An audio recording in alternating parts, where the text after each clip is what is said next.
My dear language learners, here's the thing. Once you know about this fundamental social psychological bias, you will not only become far more compassionate with others, so your relationships will improve over time, but also, and this is so important for language learning, you will actually start to be far more accountable for your own actions, for your own learning, for your own personal growth. And also, you will start to be more responsible about your learning routine. You will less blame others for what is not going right in your language learning. So, if you've been wondering, how can I study a language by myself? This is your video because being aware of this bias is just the key to a mindset of a successful autodidact. So, hi, I'm Dr. Alex. I'm a social psychologist and I share the fundamental laws of social psychology to let you enjoy the language learning process even more and to have you speak with unshakable confidence. And today I'm going to share with you fundamental bias, which is called the fundamental attribution error, which dates back to research in the 1970s by a social psychologist called Lee Ross, building on the fundamental work of Fritz Heider, who is an Austrian psychologist, who basically did groundbreaking work on how we attribute behavior of others on ourselves and how we tend to how we make sense of what happens in our environment, how we process that information, what we see. So, if you haven't, oh yeah, before we start, if you haven't yet, please don't forget as well to download your copy of Everyday Nano, the 7 Steps to Fluency. This is an ebook I provide to help you summarize the social psychology that you need to develop that mindset for personal growth, for learning a language, for actually, in fact, some of my viewers have told me this. This channel goes far beyond just language learning. It will help you on it will help you with so many other topics of learning. It will help you on every topic of personal growth because social psychology is the key to understanding how we relate to others, how others relate to us, and how we make sense of our social environment.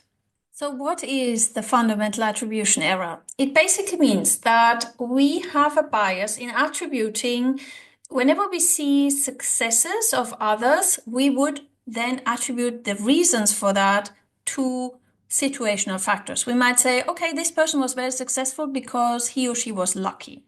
On the other hand, if we see negative behavior or negative traits of another person, we might attribute that to the character of the person. So we overemphasize personal traits for negative behavior. For example, we see for the first time a person and the person appears rude or stressed out.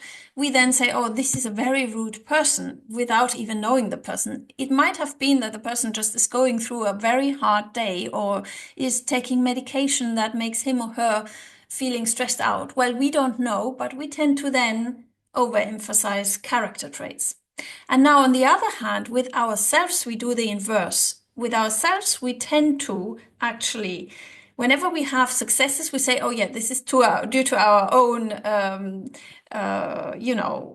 character traits. We say, oh, I was successful because I'm a very good, consistent person. I study consistently. I worked really hard. And on the other hand, if we have failures, we then tend to attribute that to the environment. So we have a tendency to say, okay, this just didn't work out, or I can't really study that language because the environment doesn't allow me to. So I have so much work. I was just not motivated. Then I had this teacher. I just don't click with that teacher. So it's due to the teacher. I'm not motivated. And also in my routine, I don't know how to fit that learning into my routine. So, and then you give up. So, you probably noticed all this is kind of standard negative self-talk. And it's so deeply ingrained that actually, if you don't know about this bias, what it actually breeds is resentment towards others, jealousy towards others, and also it breeds giving up, not taking accountability, not taking responsibility, and not carrying on. So what I want to do with this video is make you aware of it, that every time you have instances when this bias kicks in, and I can guarantee you we all have it. It's very, very pervasive, this bias.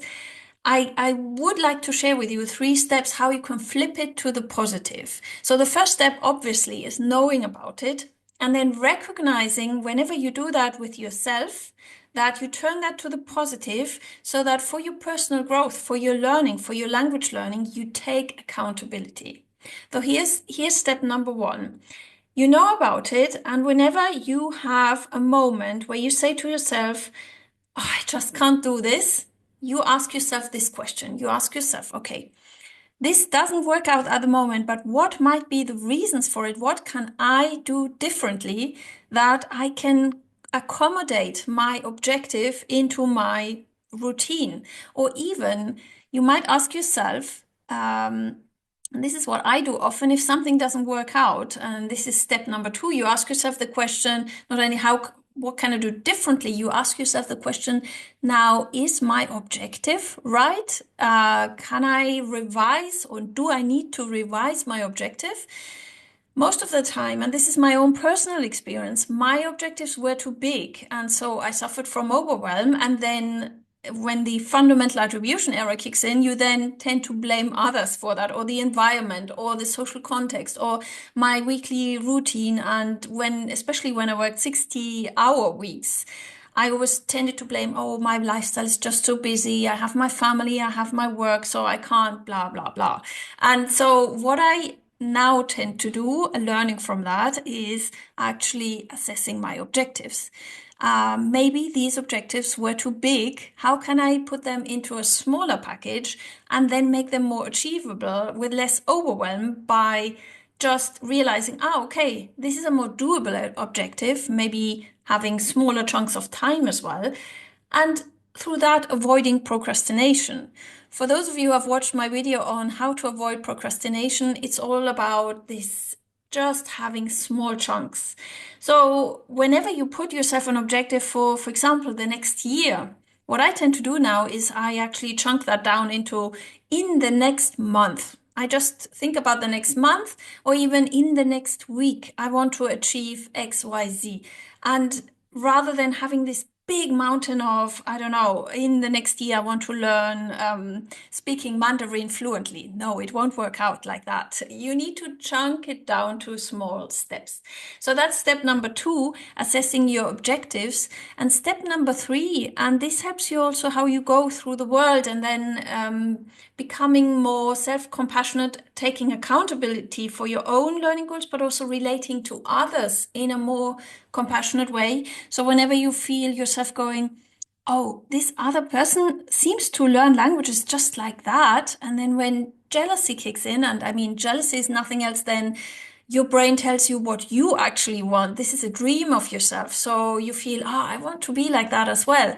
Whenever that kicks in, first of all, celebrate that the other person has achieved it. Be compassionate with others. Possibly they learned very hard for that. They worked years really hard. And then also tell yourself, okay, if they can do it, there is abundance in success possibilities in this world, so I can do it as well. So go through the world attributing other successes positively and attributing it to their hard work. Also, be curious. Ask them, how did you do it? What was your, favorite way of going about it? And then be inspired, adopt it for yourself, and make yourself or build yourself your preferred learning routine. So this whole notion of being accountable and being responsible actually starts whenever you realize that this fundamental attribution error kicks in. So always kind of stop when you hear yourself going, oh, okay, I just can't do it because something in my environment didn't work out. And then analyze, and go with yourself in a calm minute and say to yourself, okay, what can I do differently? Are my objectives right? Is my routine right? If for those of you who have watched my video on building a fun, enjoyable learning routine, this is actually my conviction. You need to kind of analyze also how you integrate your learning and your personal growth into your daily routine. It starts with the very nano. And this is, by the way, also what I put in my ebook, The Everyday Nano. It's my conviction, the smaller we scale our goals and the smaller we take our everyday habits, the more we will achieve. So let me know in the comments, as always, how you go about your language learning goals. Share your passion. Let's create a community also of supporting each other, and let's make this a fun experience. So thanks for watching, and join me next time.